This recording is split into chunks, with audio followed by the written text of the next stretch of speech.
If you accidentally found $2, you'd probably pocket it without a second thought. But what if it were $20 million?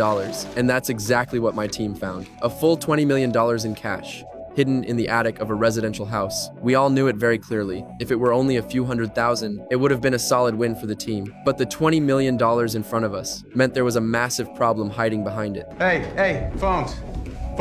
After that, I ordered everyone to hand in their phones immediately. Once the phones were collected, only Ben and I were left in the attic. How much was the tip that came in? He said 300 grand. The Crime Stopper tip that just got called in said 300. 300. Fuck. We're in trouble, JD. Yeah. A lot.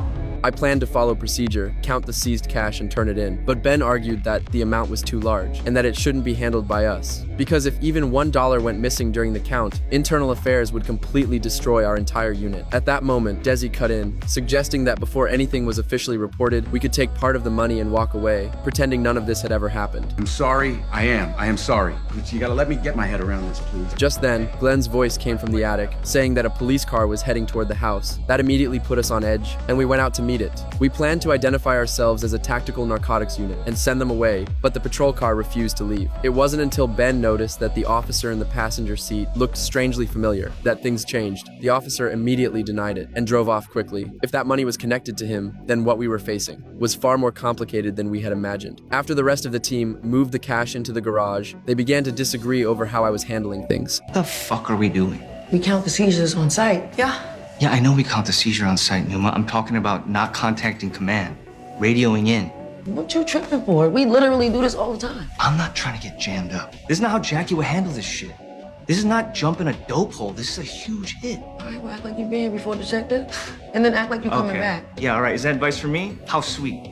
Miss me with that bullshit. Whoa. When I returned to the garage, I didn't notice anything unusual. I simply ordered everyone to put on their body armor and grab their weapons and magazines. But when Glenn went back to the car to get his vest, he pulled out a phone from inside his jacket and quickly sent a message.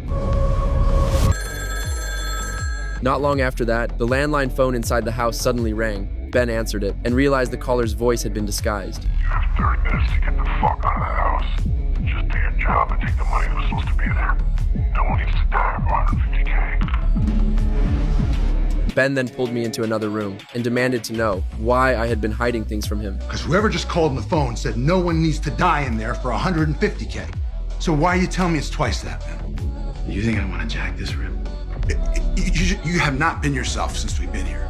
And you were lying to me, and you were holding shit back. And don't tell me I'm imagining shit, because I've known you too long. What is going on? Meanwhile, the female officer in the garage had finished counting all the cash, but her fingers wouldn't stop shaking. Everyone on the team was carrying the weight of their own lives. Just one bundle of cash could solve all their problems. And at that very moment, an armed figure was closing in.